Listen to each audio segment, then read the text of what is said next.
The 29th of August 2025, a very wet day, not a good day at all here. It's Sunday. Stalin and Ukraine. Joseph Stalin, well, whenever he was born, probably about 1890 or thereabouts, I'm not sure. But anyway, he was born in Georgia. And he took part in the revolutions, the story. Lenin died in 1924, I think. He was pushing Lenin as a great one, and he was saying he was the obvious successor. And there was a Trotsky who he fell out with, and another fella, and there was terrible purges. And eventually he exiled Trotsky. Trotsky had to get out of the country, and he ended up with a pickaxe in his head somewhere as well.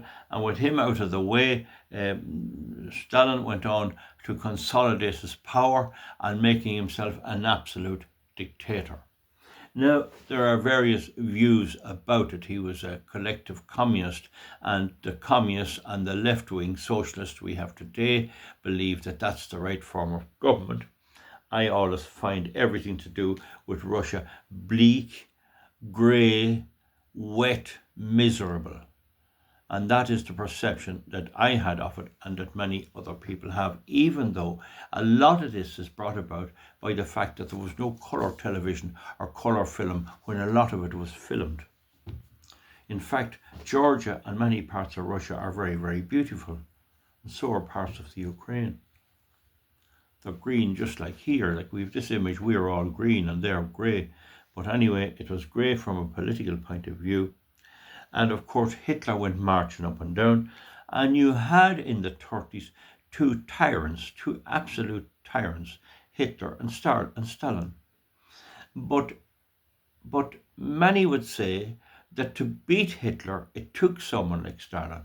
It took a complete bully and he was a good enough military campaigner. And in the early stages after the Soviet Revolution, he was proved a good military campaigner and was brought into the inner circle because of that. Now, of course, after these communist revolutions, there's no democracy. A crowd of people get round and they decide what's best. And that's how China is run, although China has certain checks and balances in recent times to try to stop the supreme leader from going mad. Now, Stalin was a bit mad, and of course Hitler was a bit mad. And the madder a person is, and the more power they have, the more the people will suffer. That has always been the case. However, there are some exceptions. King George of England, you may have seen the film The Madness of King George. Even though he was mad, he didn't persecute his people in the same way. Henry VIII, many says he was a great fella, but he had a bit of paranoia. He had injuries, and he was believing that everyone was out to get him, and a lot of suffering took place under his command, even though a lot of people say he really administers his job as King of England very well. I won't go there today. Anyway, the thing about it is Stalin was in there when Hitler invaded, and he just pure brute force beat Hitler out of it, and particularly the Battle of St. Petersburg, which was then named after him, called Stalingrad, and that was changed eventually to Leningrad after he died. I think it's back to St. Petersburg now. So pure dictatorship was the order of the day, and after the war he became more and more paranoid. He believed everyone was out to get him. He even went so far that the doctors who were treating him, and this is a feature of a lot of these people, when Henry VIII was sick, he never persecuted his physicians. They tried to help him, and he didn't annoy them. With these guys, now Hitler didn't do it either. He had a personal doctor as well, and he was in health problems, bad health problems. But it's a feature of some of these despots that they turn on the people minding them, thinking that they're the ones that's causing their ill health. That if they were competent, he wouldn't be sick. And he actually locked up a lot of his doctors and his nurses and put them to the gulag. After his death, they were freed out. They never got any compensation. So pure abuse was the order of the day.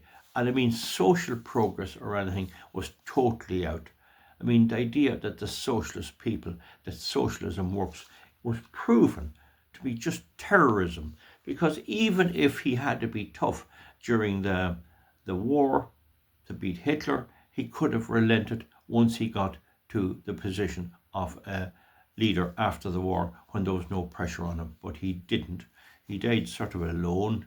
He used to stay up all night drinking and all this sort of thing, and he smoked a pipe like this. But he was a brutal, brutal man. Now, he gave a lot of the Ukraine to the Ukrainians. Some of that belonged to Russia.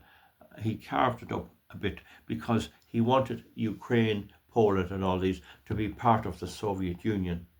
And so there wasn't a big deal with giving them a bit of Russian land, not like now. So some of the land was Russian. Now, another thing he did in the Crimea, that's down the south of Russia, that was originally belonged to Russia, but he ordered the Cossacks. Is the Cossacks? There's a name on them now. I think it's the Cossacks. I think. Look, don't hold me on the exact name because people watch for it. I didn't just research it, and my computer's out in the car, and I'm not going out in the wind. Cossacks or Cossacks, I think they are. Anyway, there were people in the Crimea, and he horsed thousands of them out. Many of them died. Get out of your home. You have to pack up, get out, and go. Now, Hitler was killing the Jews about this time, but Stalin kept this up. He was a cruel villain to do that, drive people out from their areas. Some of them returned after the war, after his death, and some of them didn't. So the history of the Crimea, and there was a war with the British in it, is a bit checkered. Now, of course, you could say that Russia is something nobody in Europe wants anything to do with. They're never right. Now, up to recently, there was democracy in Europe.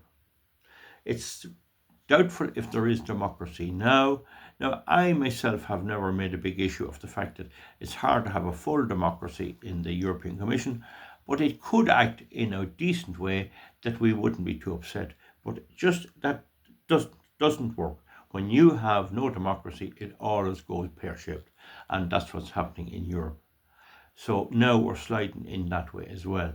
Now, Putin is elected, and he did hold elections in these areas where they broke away in the Donbass and in the Crimea. However, the question would go, how many you've got standing against Putin? Are there alternative parties? Is democracy encouraged? What would happen to someone to challenge him in the next election? People have been turning up dead. There was a man poisoned in England, an opponent of his.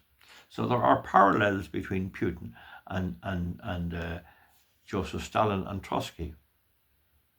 I wouldn't trust the Russians. Anyone that would trust the Russians to behave honourably and with democracy would be taking a risk.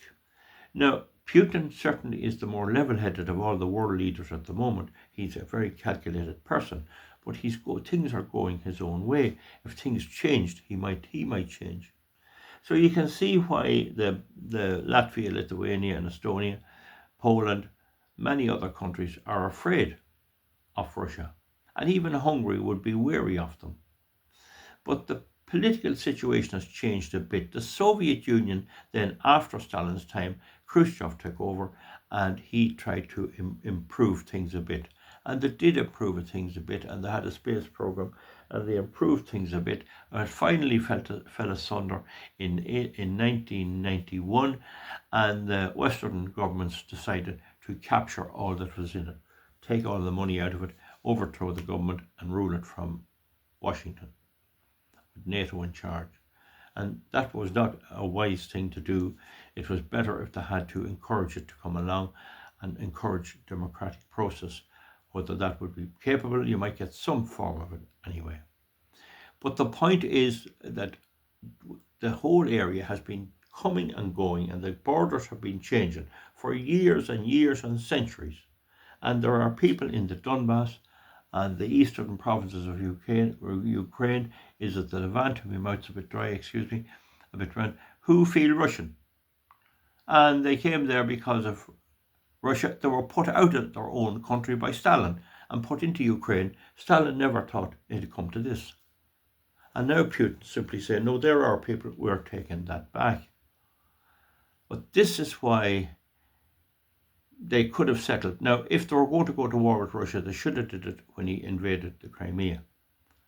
And that's the best of it in many ways. But they didn't.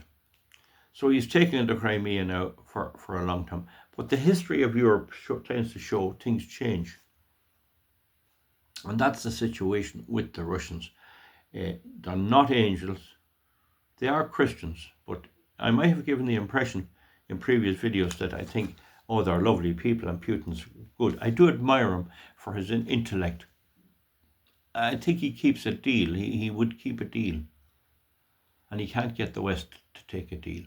And they signed the Minsk agreements and they never intended to keep them. So if you don't keep your word, well, what do you expect? We now have this situation where Russia is pounding the Ukraine and killing a lot of people.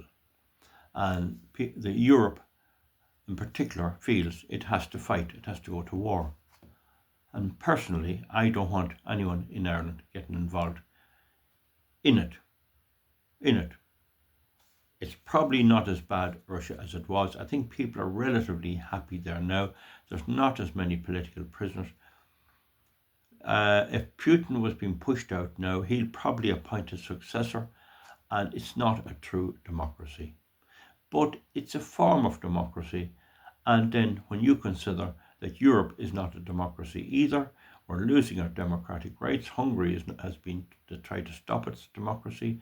Romania, they got the courts to overthrow the leader because he was supposed to be friendly with Russia. And they have Marine Le Pen banned in France, and they're trying to ban the ADF in Germany. So Europe is like that. It's a feature of Europe and Russia. We were always sort of here in Ireland under the British way of doing things, which a lot of people take issue with. But the British did have the rule of law. Yeah, there was wars going on and all things, but we seem to have a more peaceful existence even with them. I don't think they ever conscripted anyone in Ireland. They did take a lot of money out of here with landlords and all of that, but they built stuff as well. But anyway, that's kind of the background of this whole Russian thing. There's no angels among them. But then again, America is the shining light. I raise my lamp beside your golden door on the Statue of Liberty. And America is the shining light. And it's been starting wars all over the world. And it's still trying to do it. And right now you have this showdown between John Bolton faction, the warring faction, the Democrat and Republican warmongers, and Trump trying to keep out of the wars. And we can see it playing out right live before our eyes. So my job is to give you the billy on it, or to give you my understanding of it, having done a little research. There's some very good videos on the history of Stalin, the most depressing, brutal villain. He and Hitler now, it'd be hard to pick out which I'd rather live under, which country I would choose to live if it were 1932. It'd be a difficult choice. Anyway, folks, the films do have the feeling that they're black and white. I mean, you see films of Italy and you look at it and it looks dull. Italy is a beautiful country, beautiful green, warm country with grain growing in the fields and apples growing in the fields. It's not black and white. When you put it in black and white, it's not the same at all. And it's the same with the early westerns. They didn't show the background of America in what it really is, nor Ireland or anything else. It's just the best that can be done. However, there was hundreds of thousands sent out to Siberia, to the gulags by Stalin, and it didn't altogether stop. Only half of them were let out after he died. He died lonely enough circumstances, served him right. He was good for nothing. And I'd say if there's anyone, and there's a man above, we know where he is today. Him and Hitler make good bedfellows. Folks, that's kind of my situation and my understanding of it.